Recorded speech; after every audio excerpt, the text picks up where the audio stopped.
Today, we're meeting to consider the nominations of John Sauer to serve as Solicitor General, Harmeet Dhillon to serve as Assistant Attorney General for Civil Rights, and Aaron Wrights to serve as Assistant Attorney General, Office of Legal Policy. Each of these nominees is highly qualified for their positions. I spoke about their qualifications at the hearing, and so I'm not going to repeat those today. I think the president made good choices for these positions, and obviously I'm going to support them. I would like to address an issue that was raised during my hearing and the week afterwards. My Democratic colleagues and the liberal media kept suggesting that President Trump and his attorneys won't follow court orders. I'd like to review facts on this subject with you. In the few weeks since he's been in office, President Trump has been overwhelmed by decisions from individual district judges that encroach on core constitutional powers. Nevertheless, he and his administration have worked diligently to abide by those orders, no matter how outrageous, by appealing them and challenging their scope and reach. And the president has been explicit in his views because this is what he said, quote, "I always abide by the courts, always abide by them, and we will appeal," end of quote. At their hearing, my colleagues badgered the nominees with hypotheticals, criticizing Mr. Wrights for saying there's no, quote, "hard and fast rule," end quote, in determining the scope of a lawful court order and applicability of court orders to non-parties. As Mr. Wrights explained in his testimony, his response was about, quote, "the role of the courts and their ability to bind parties that are not litigants to the case," end of quote. And another attorney who makes this exact same argument was President Biden's Solicitor General, Elizabeth Prelogar, who wrote, quote, "a court of equity may grant relief only to the parties before it," end of quote. I didn't hear any comments about a constitutional crisis when President Biden's attorneys made the same point that Mr. Wrights did. The nominees expressed a legal argument, a correct one in my view, that judicial decisions are limited to the parties before them and that there are limits to the court's jurisdiction. I think we all agree that parties, including the president, are generally bound by federal court orders, but surely my colleagues aren't taking the extreme position that our system of checks and balances allows for no room to challenge the scope of the rulings or the ones that encroach on constitutional rights or separation of power. Our history teaches that in extreme cases, there may even be grounds to defy a court decision. Think about Dred Scott as an example. President Lincoln defied the Supreme Court by issuing passports and patents to Black Americans. Federal courts have also issued direct orders to federal marshals ordering the return of fugitive slaves. If an official refused to follow that order, I would call that justice and a feature of our system of checks and balances. I'm sure my colleagues would agree, which shows that this issue isn't as binary as they suggest. All three of our nominations should be supported. I also want to take a moment to update my colleagues about my investigative work. Last Congress, I opened an investigation into the Obama-Biden administration obstruction of FBI efforts against Iran's weapons of mass destruction and ballistic missile programs. That investigation was based in a large part on whistleblower disclosures. On Tuesday last week, I released a committee report with my results. My report highlights the following. Then Secretary Kerry prevented the FBI from arresting known Iranian terrorists. And so you can ask the question, why? Because he thought it would interfere with the Obama-Biden-Iran nuclear deal. Records show that as arrest opportunities passed, one FBI official wrote, quote, "We're all besides ourselves on asking the question to stand down on a layup arrest. However, as it stands right now, we'll have to sit back and wait until all the U.S. and Iran negotiations resolve themselves," end of quote. Whistleblowers told my office, quote, "The State Department and Obama-Biden administration officials persistently and systemically derail criminal and national security investigations," end of quote. An email from Shell Oil Company to FBI said that Trump 2016 election win negatively impacted their ability to do business in Iran.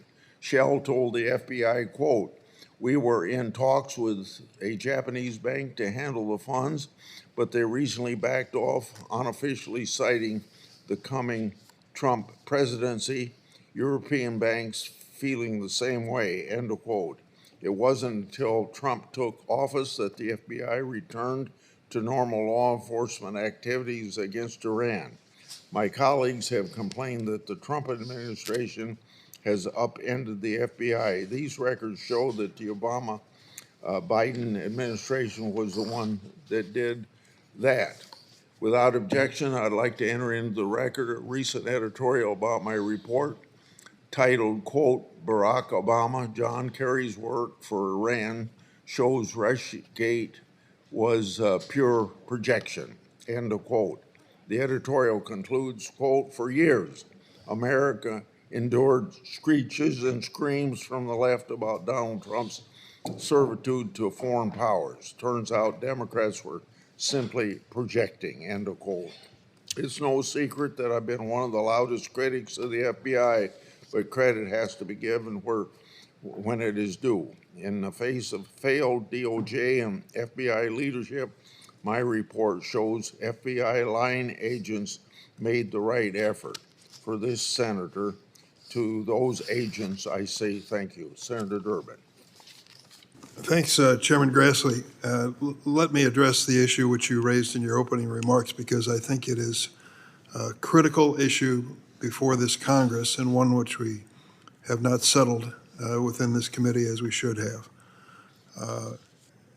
You will recall, of course, that when these three nominees were before this committee, a number of us asked pointedly whether they believed that a public official was bound to follow an order of the court. And I was surprised, maybe even shocked a little, that they didn't say unequivocally yes. This morning, again, a question has been raised by the chairman as to what the appropriate answer is. We've had members of the committee opine on this subject. I think we ought to dwell on it at least for a moment, and because of its gravity. This question gets to the very heart of our constitutional democracy. If the Article III courts cannot expect their orders to be followed by an executive, then virtually there is no check or balance on that executive's decision-making. And I think I have to say the person I thought spoke with clarity on this issue was Senator Kennedy on the Republican side from Louisiana. And he said, don't ever, ever take the position that you're not going to follow the order of a federal court, ever. He said, you can criticize it, you can appeal it, or you can resign. I think that comment by him spelled out my opinion as well, that anyone who questions an order of the court has limited opportunity to do it in a legal fashion and a constitutional fashion. It's often noted that when Joe Biden, as president, came up with a program to forgive student loans, the court rejected it. He said he disagreed with that court decision and he took another approach. At no time was he found in contempt of the court for their earlier decision or anything that he did subsequently. Now, we've gone back in history to find some pretty terrible decisions by the court. Some of the worst have been noted even this morning, the Dred Scott decision being one of them. And the notion that because it was so inherently wrong, that it didn't have to be followed. I don't believe that that was the lesson of Dred Scott. I believe the lesson was stated clearly by Senator Kennedy and his interpretation of this issue which is before us. And I would just say that it raises a question in my mind. What if someone said Brown versus Board of Education, calling for the integration of America's public schools, is morally reprehensible to me and I'm not going to follow it? Well, if you take that position and try as an elected official to hold to it, you will be held personally responsible for a decision in contradiction of the court. I also say that I'm sorry that what I offered on the floor was not accepted. To say that you only have to follow a lawful court order is to engage in the most circular semantics possible.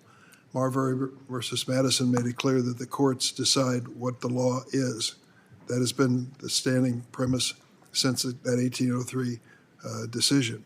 And now to say you only have to follow a lawful court order, who decides whether it's lawful? Marbury said the courts decide. Is someone suggesting there's someone else who decides what's lawful? If so, if it happens to be the executive branch, you've just defeated the purpose of judicial review and the rule of law. I don't think this is a minor issue. I think this issue goes to the heart of our Constitution and checks and balances, and I believe it's legitimate to raise it with the nominees of either party because it is so fundamental. Let me add as follows on a different topic. It was just over a month ago that we confirmed Attorney General Pam Bondi. It's been only 3 weeks since we confirmed Kash Patel with the FBI. In that time, Bondi and Patel have plowed through many of the guardrails that protect us from the Justice Department and FBI's vast investigative and prosecutorial authority being used as weapons against the American people. During her confirmation hearing, Ms. Bondi said, and I quote, "I believe that the Justice Department must be independent and must act independently." And then she said, "Politics will not play a part." Now that she's been confirmed, we're hearing something different. Last week in an interview on Fox television with Sean Hannity, the Attorney General said, and I quote, "We are still trying to find a lot of people in the FBI and also in the Department of Justice who despise Donald Trump, despise us. We're going to root them out. We will find them and they will no longer be employed," end of quote. That does not sound like a declaration of independence and apolitical conduct from the Justice Department. During our confirmation hearing, Attorney General Bondi was asked about potential conflicts of interest with her many wealthy lobbying clients, including Amazon, Pfizer, the private prison company Geo Group, and the governor of Qatar. The Attorney General pledged under oath to us, and I quote, "to consult with career ethics officials within the department." We know what happened next. Senator Schiff has raised this issue. Trump officials replaced the Justice Department's long-standing senior career ethics officials with two inexperienced political appointees. This is a dramatic departure from practice under previous administrations, including the first Trump administration. Just last week, in his first day on the job, Deputy Attorney General Todd Blanche destroyed 2 additional guardrails. He removed the senior career officials who headed the Office of Professional Responsibility and the Office of Pardon Attorney. It's not hard to imagine how corrupting these changes will be. Political appointees now have sole discretion making responsibility on matters relating to ethics, employee discipline, and whistleblower complaints, among other things. Now the Attorney General doesn't want to recuse herself from deciding whether to grant a contract to detain immigrants to her former client, Geo Group. She just needs to check with a political appointee who reports to her. And if Todd Blanche does not want to recuse himself from a decision regarding his former client, President Trump, he just needs to check with the political appointee who reports to him.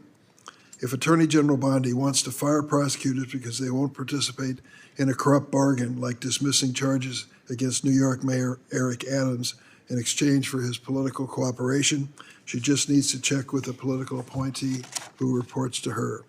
If she wants to kill an ethics investigation into her conduct or any other political appointee, she just needs to ask whoever she taps to head up the Office of Professional Responsibility. During his confirmation hearing, Kash Patel claimed that he didn't know anything about the purge of senior career FBI officials.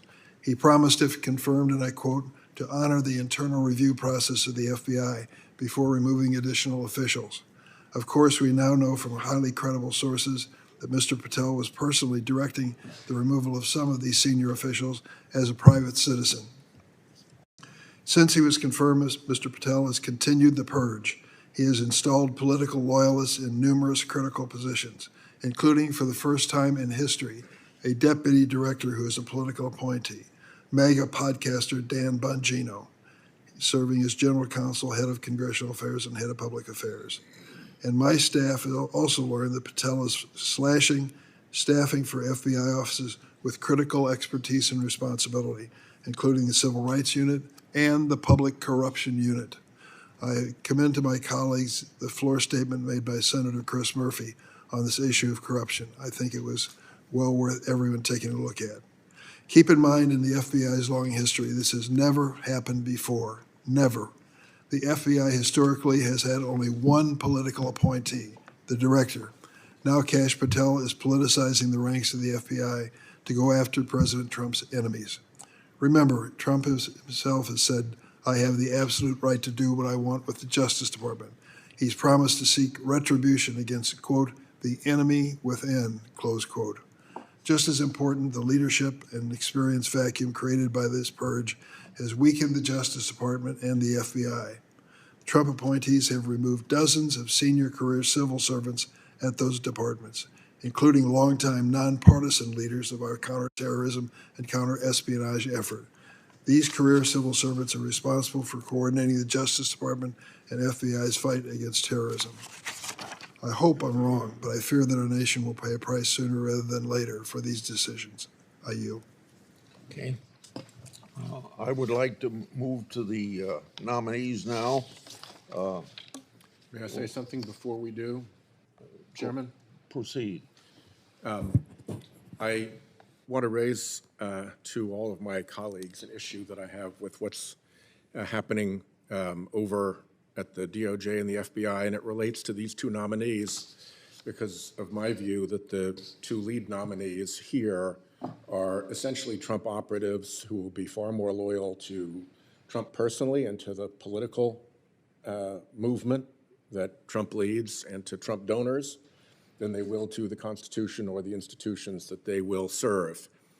We've heard a lot about weaponization of the Department of Justice and of other prosecutive efforts, but if you actually look at the trail of those, they went through proper procedures, they went through grand juries, they reached jury determinations in some cases. There's no indication that they're actually violating the traditions and the guardrails of a prosecution. So now, let me just tell you about one thing. I've been looking into this in my role as the ranking member on the Environment and Public Works Committee. There is a fund that was set up under the Biden administration.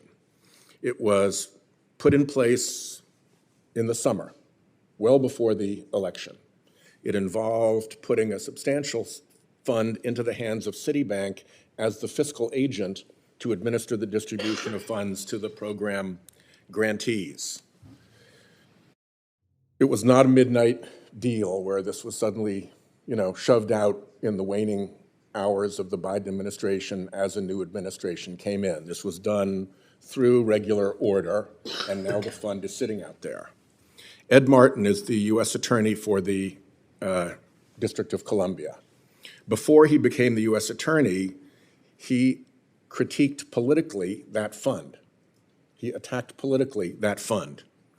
Then he comes in as U.S. Attorney, and here's what happens. The first thing that happens is that because there's no remaining claim against that fund, unless you can hypothesize that there is a crime that has gone on and that you can therefore freeze the fund while you're continuing the investigation of the crime, they tried to create an imaginary crime. Yeah. And they asked the grand jury to take a look at this, to open a grand jury investigation. The lead career chief of the criminal division said, no, there's no crime here. There's no predication for a grand jury investigation. I won't do that.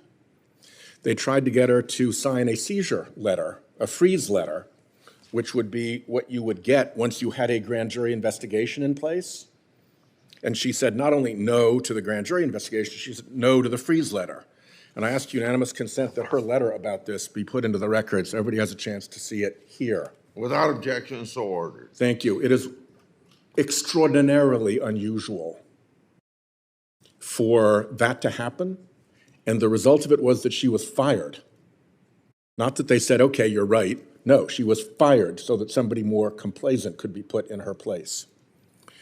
So they evidently shopped this effort around the U.S. Attorney's Office, and nobody would sign it.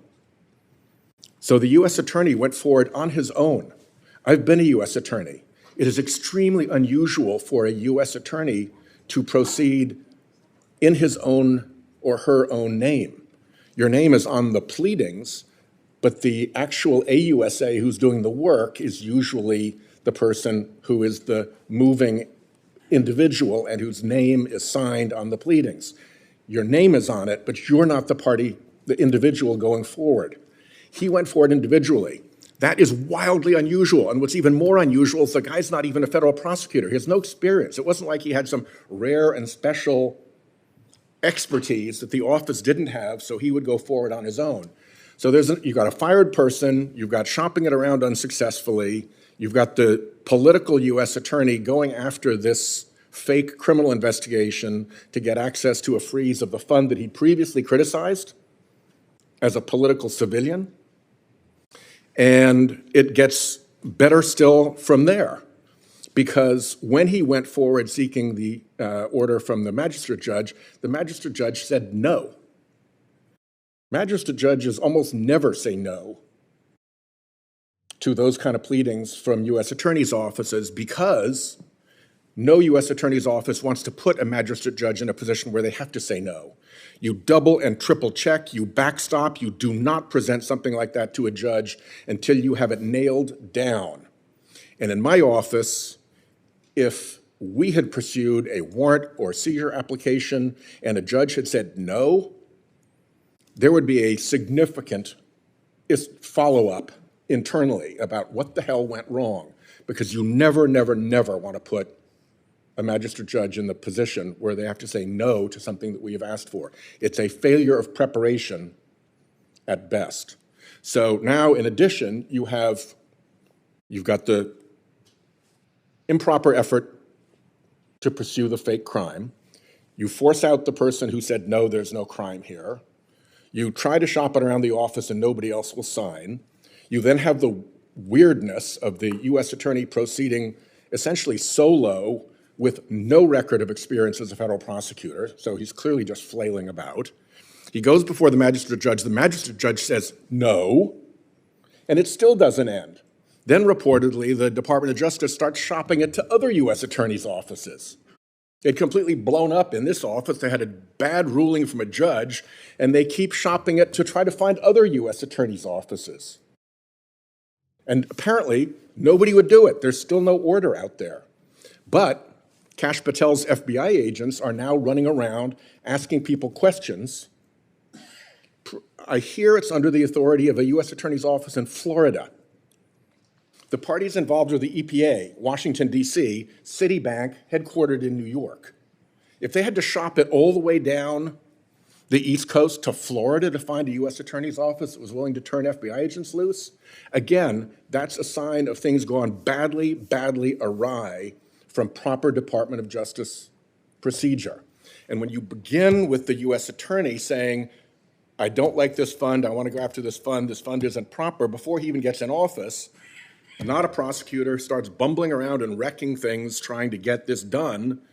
You know, this is a trail of misuse and abuse of the criminal justice system, whose purpose is to create the illusion of criminal activity so they can freeze a fund that has already been appropriated and obligated and has been sitting out there since last summer for people who have made real commitments based on the grants that they were expecting. You know, there's a bus company we heard from yesterday. They've ordered parts for the new buses that were going to be bought. They have a supply chain people who are depending on them. They are having to deal with refinancing the company because the pledged money is not coming through. This whole thing completely stinks to high heaven, and I would like to, for the sake of this committee, I want to put my letter to the Attorney General and to Kash Patel into the record. This was done out of the Environment Public Works Committee, so you may not have seen it yet, but this explains what has gone wrong. If you want to find weaponization of the Department of Justice, look no further than this. Guardrail after guardrail after guardrail broken. Without objection. And I thank you for allowing me the time, Mr. Chairman. This is important to me. It covers two of my committees. And as a former U.S. attorney, I can tell you every single one of these is a really sickening warning sign, and there are multiple warning signs. Before I call on Senator Coons, are we going to be able to get our members here so we can vote? Okay. In regard to what I just said to Republican staff, our members are supposed to be here by a certain time, and I hope that's well before 10:30. Go ahead. Thank you, Mr. Chairman. I'm just going to follow up on one of the points just made by my colleague. Since the inauguration of President Trump, my colleagues and I have sent 5 oversight letters to the Department of Justice and the FBI. A letter to DOJ asking to review the Jack Smith report, no response.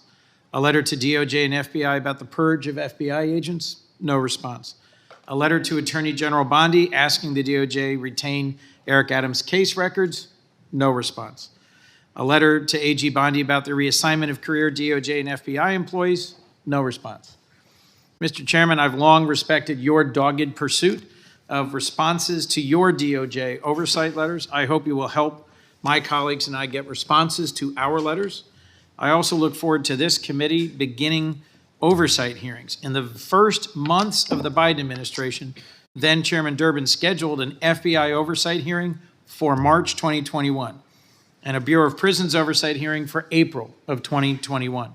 We should be conducting hearings on the same timeline during this administration. I want to speak to these 3 nominees briefly, if I could. At a time when DOJ independence from the White House is critical, given everything that's just been discussed by my colleague from Rhode Island, President Trump has sent us a slate of nominees on our agenda today that I cannot trust to stand up for the Constitution and the rule of law. 2 of today's nominees are quite literally on Trump's payroll. John Sauer is still representing Trump in the Second Circuit. Harmeet Dhillon earned millions over the last 2 years from representing Trump and his campaign and is representing him as a private attorney right now. These are the people we expect to pursue justice for all Americans rather than the demands of a client who has been paying them for years. Those checks don't come because nominees Sauer and Dhillon tell Trump no.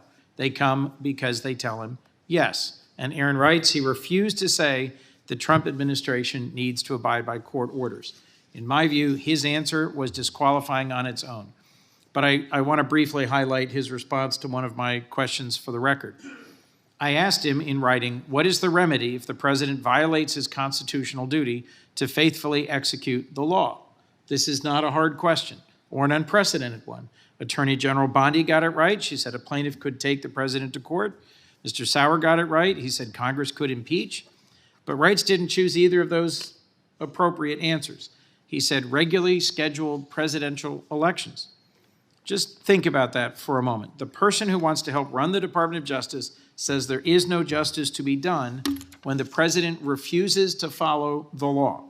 According to Wrights, if the president acts lawlessly, the only option is to sit here and take it for 4 years, hoping the next election will bring some relief.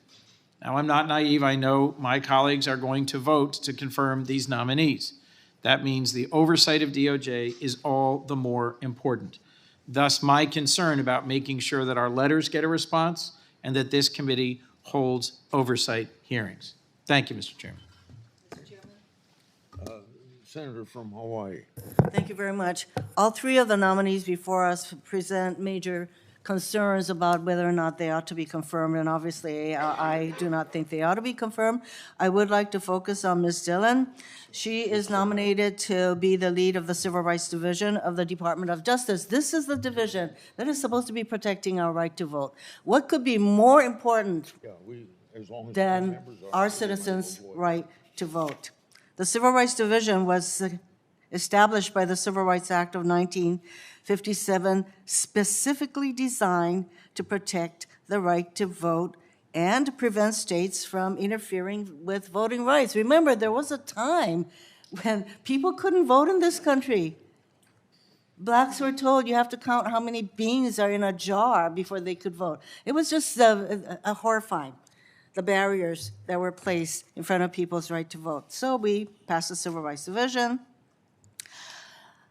Then, after the Supreme Court's decision in Shelby County, some 13 states immediately began to pass legislation. Well, the Shelby County decision basically eviscerated the Voting Rights Act. Some 13 states immediately began to pass legislation that would make it harder for people to vote. That is why we have the Civil Rights Division of the Attorney General's office.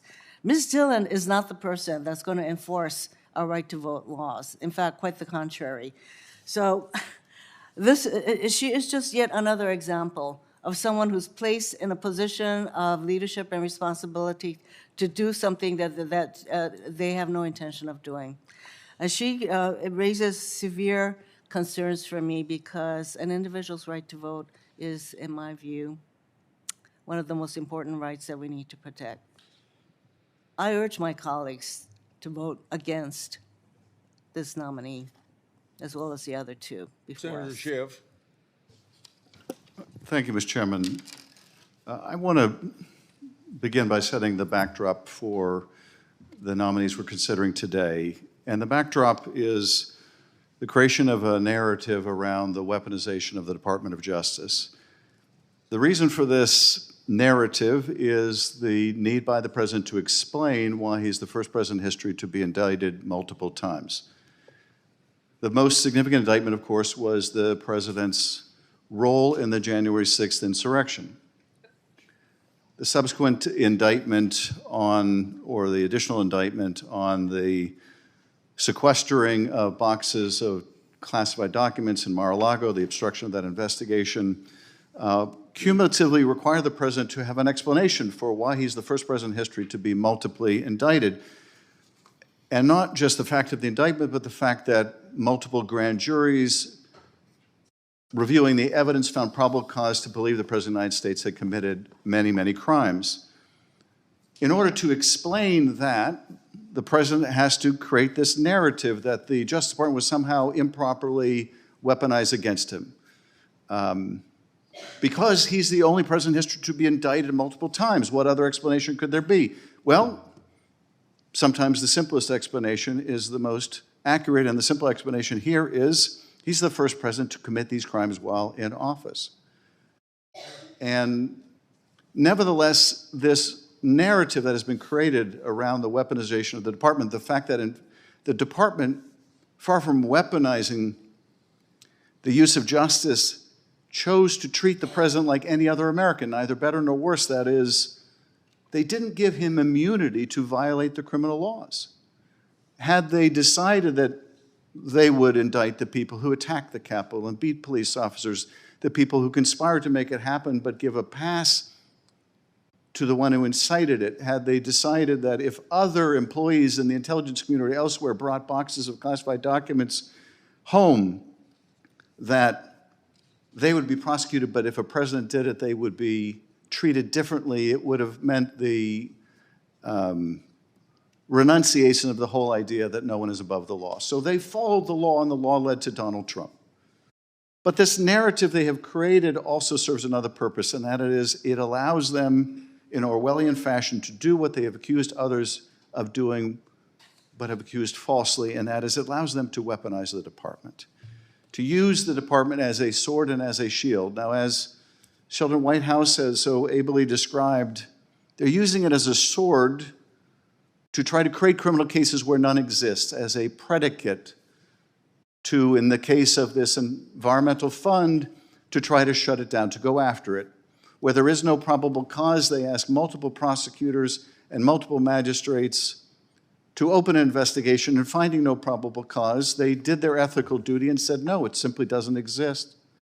And so they're fired, and the case is shopped from prosecutor to prosecutor to prosecutor, from jurisdiction to jurisdiction, in an effort to use the department as a sword, to go after either programs the president doesn't like or political enemies. We have seen letters go out from the acting U.S. attorney in D.C., to Democratic members of Congress intended to chill their speech, intended to use the department as yet another vehicle of the president's power. But of course, they're not just using it as a sword, as a sword, but they're also using it as a shield. And here we see that on graphic display in New York, where the Justice Department has intervened in a serious criminal case involving the mayor of New York, a corruption case, a bribery case, and moved to dismiss it. And why? Because the mayor is useful. He's useful to them in an unrelated policy matter, and that is immigration. So they moved to dismiss the case, and not just dismiss it, but dismiss it without prejudice, meaning they want to keep that case hanging over his head like a sword of Damocles, that should the mayor stop doing the president's bidding, they will let it drop. Is this where we are now, where the Justice Department can be so blatantly used as a mode of intimidation, as a mode of control, as a mode of making policy? Now, what has empowered all of this is a decision by the Supreme Court that gives a president immunity from criminal liability, but most particularly says in certain core areas of responsibility, the immunity is absolute. And here the Supreme Court of the United States said that when the president uses the Justice Department, he is absolutely immune. There could be no more frontal assault on the post-Watergate policy of having some division between the White House and the Justice Department than the Supreme Court of the United States saying, break down that wall, use the department any way you wish, create cases where there's no evidence, dismiss cases where there's plenty of evidence, and you will never face accountability. No matter how corrupt the motive, you will never face accountability. You could pay the president of the United States to drop a case against a foreign national. You could pay him directly, you could buy his meme coin, you could do whatever you want, and he would be immune from criminal liability under the Supreme Court's decision. This has turbocharged the ability to weaponize the Department of Justice by a president who wishes to use it for that purpose. Now we enter these nominees and others before them as the instruments of that ability to use the department. The first three top appointments all go to the president's criminal defense lawyers. Pam Bondi, who represented him, Todd Blanche, who represented him, John Sauer, who represented him, many who still represent him, many who cannot distinguish between representing him personally and representing the United States of America. I asked Mr. Sauer about his ethical obligations. I asked Mr. Blanche the same. These were two, at the time of their questioning, current lawyers for the president. Well, when they're the former lawyers for the president, they still have a continuing ethical obligation to their former client, not to injure the interests of the former client. That would demand recusal, but none were willing to commit. The most they would be willing to do is say that they will consult with the career ethics lawyers at the Department of Justice, but they're gone. They're now fellow criminal defense lawyers of Donald Trump. The inspector generals are gone. The head of the Office of Professional Responsibility gone. The career national security professionals gone. Lawyers who won't bring cases where there's no evidence, gone. Lawyers who won't dismiss cases where there's plenty of evidence, gone.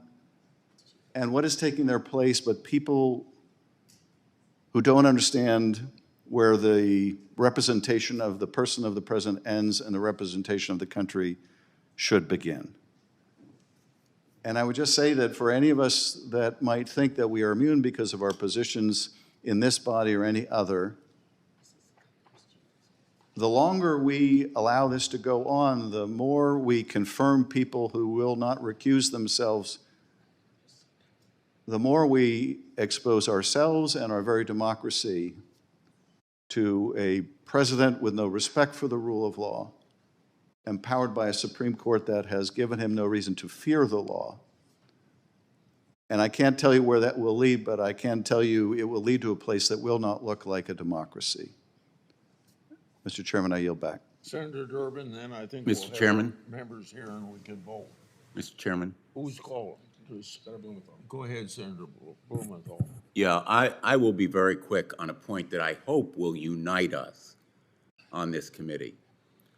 Simply to add to the backdrop that Senator Schiff has outlined so well, the action against law firms because of who their clients are should be chilling to every one of us on this committee. Literally, there is nothing more fundamental, and I say it as one who has been a prosecutor, has gone after some really bad, disgusting people who are entitled to be represented. If the Department of Justice is taking action against law firms, whether it is Perkins Coie or any other law firm, simply because they represented someone who is a political adversary of the president, we are in deep trouble. And I know for the broad public, this issue may seem esoteric. Lawyers are not the most popular of professions in this country, necessarily.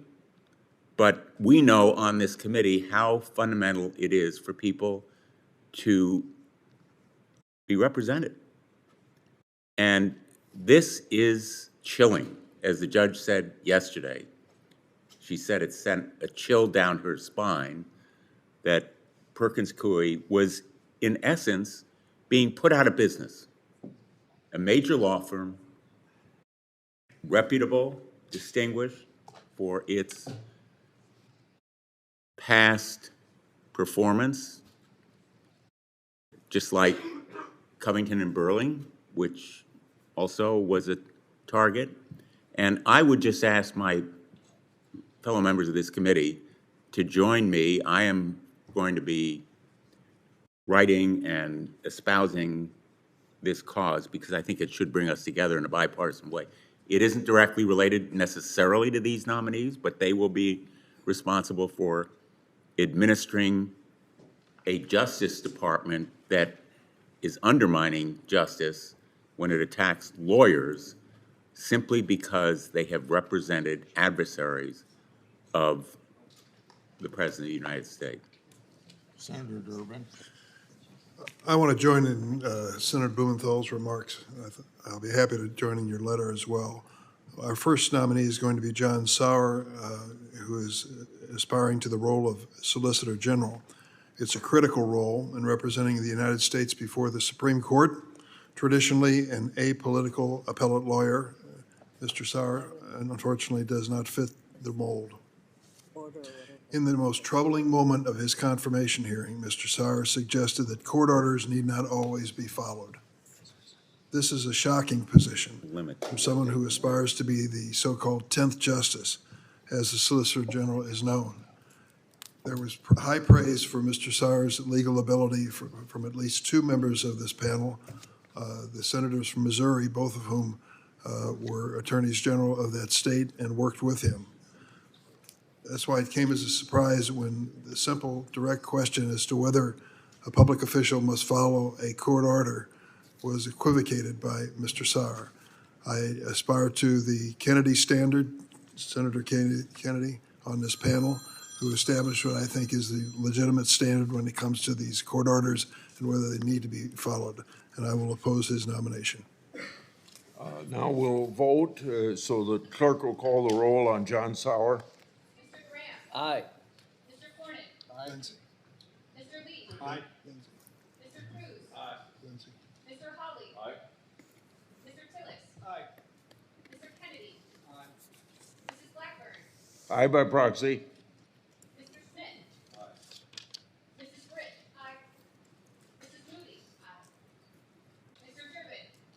No. Mr. Whitehouse. No. Ms. Klobuchar. No. Mr. Coons. No by proxy. No by proxy?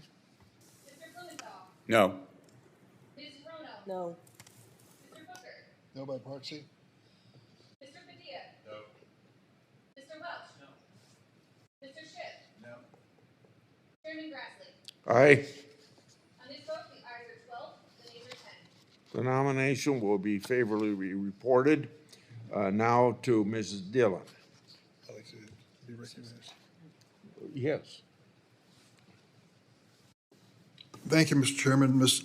Dhillon is yet another of President Trump's personal attorneys nominated to a senior position at the Justice Department. Her law firm's clients include the president and his campaign, and her firm has received millions of dollars in legal fees from the president's team. During her hearing, she claimed that President Trump had never asked her to do anything objectionable, dismissed the prospect of the president asking her to do something illegal or unconstitutional as hypothetical.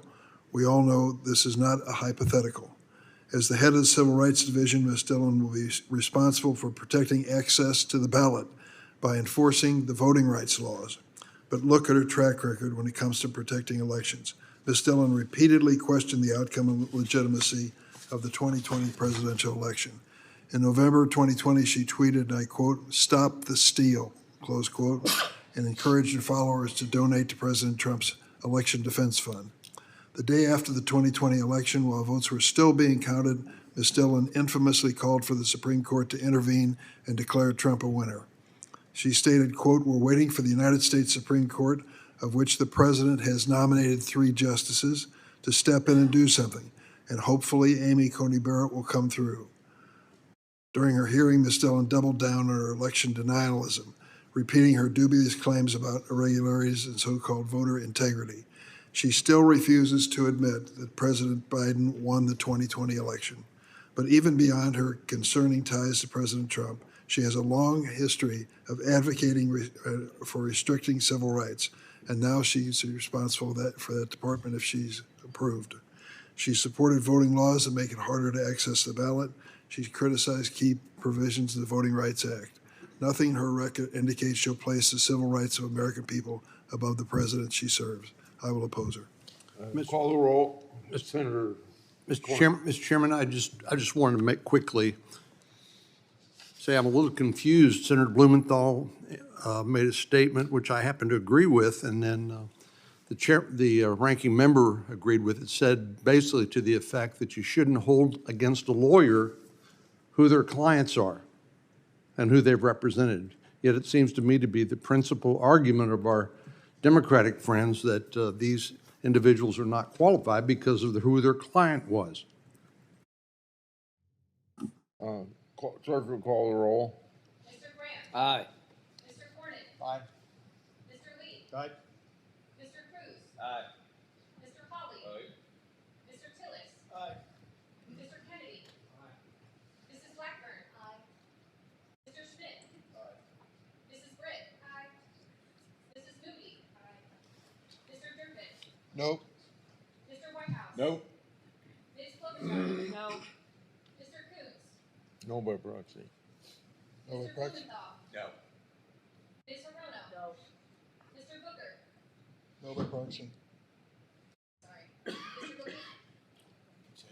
No by proxy. Thank you so much. Mr. Padilla. No. Mr. Welch. No. Mr. Schiff. No. Chairman Grassley. Aye. On this vote, the ayes are 12, the nays are 10. Ms. Dhillon will be reported. Now we have the nomination. You want to speak on this? Yeah, go ahead and speak. Mr. Chairman, Aaron Wrights has demonstrated he is not fit to serve in any role in the Department of Justice. He believes there are instances in which a public official may defy a court order that should concern every member of this committee on both sides of the table. As Senator Kennedy said to Mr. Wrights during his hearing, quote, "Don't ever take the position you're not going to follow the order of a federal court, ever," close quote. I couldn't agree more. Failing to unequivocally commit to following federal court orders should disqualify any nominee before this committee. This is not only my concern. Mr. Wrights attempted to hide his disturbing views on many issues, deleting approximately 4,000 social media posts. Nothing was off limits in his social media posts that we uncovered. The venom and self-righteousness in his posts are fair warning of what he would bring to the Department of Justice. There was one episode involving the Olympic gymnast Simone Biles. I am not going to go into it because he publicly apologized for what he said, but there are other things of concern. I will only speak of one. Before Derek Chauvin was convicted of murdering George Floyd, Mr. Wrights wrote, and I quote, "No question in my mind," he wrote, "that Chauvin is not guilty." Really?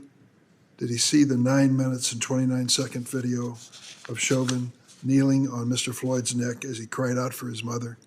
Can you ever forget the look in his eyes? Several Republican members of this committee rightfully spoke out against this heinous crime.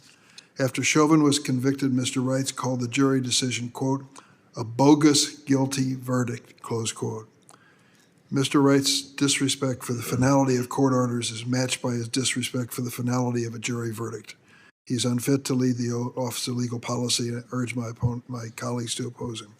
Mr. Chairman, Who's calling? Mr. Chairman, Yes, please, go ahead, Senator Cruz. if I could briefly respond, I will say it is rich listening to our Democrat colleagues profess their fidelity to the rule of law after 4 years of happily turning a blind eye to Joe Biden and the Biden Justice Department ignoring federal law, refusing to force federal immigration law, blatantly defying the law.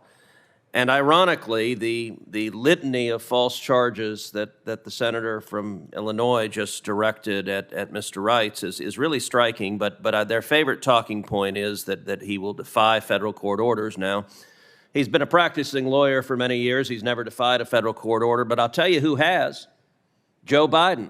And in fact, let's read what Joe Biden said in his tweet. Here's what Joe Biden said, quote, "The Supreme Court tried to block me from relieving student debt, but they didn't stop me. I've relieved student debt for over 5 million Americans. I'm going to keep going." That's the same Joe Biden they were happy to salute and listen to defy the court if it's in favor of their left-wing political agenda. I will point out the aspersions Ranking Member Durbin just cast to Mr. Wrights. He is also in the Marines as a reserve, a major in the Marines. He has fought to defend this nation, and he will make an exemplary Assistant Attorney General at the Department of Justice. And I, for one, am glad we are getting officials at the Department of Justice who will follow the damn law instead of being lawless and treating the Department of Justice and FBI as the personal enforcement arm of the Democrat National Committee. I urge everyone to vote yes, although I'm confident everyone on the left side of the aisle is going to vote no, because for all their words of the rule of law, they could not bring themselves once to demand the rule of law be followed from the Biden Justice Department. Clerk will call the roll. Mr. Graham. Aye. Mr. Cornyn. Aye. Mr. Lee. Aye. Mr. Cruz. Aye. Mr. Hawley. Aye. Mr. Tillis. Aye.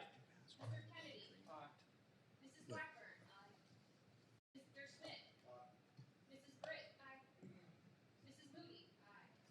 Mr. Durbin. No. Mr. Whitehouse. No. Ms. Klobuchar. No. Mr. Coons. No by proxy. Mr. Blumenthal. No. Ms. Hirono. No. Mr. Booker. No by proxy. Mr. Padilla. No. Mr. Welch. No. Mr. Schiff. No. Chairman Grassley. Aye. On this vote, the ayes are 12, the nays are 10. The nomination will be favorably reported. The committee is adjourned. Mr. Chairman? Yes. Mr. Chairman, I wanted to be recorded aye in person on Mr. Sauer. You will be so recorded without objection.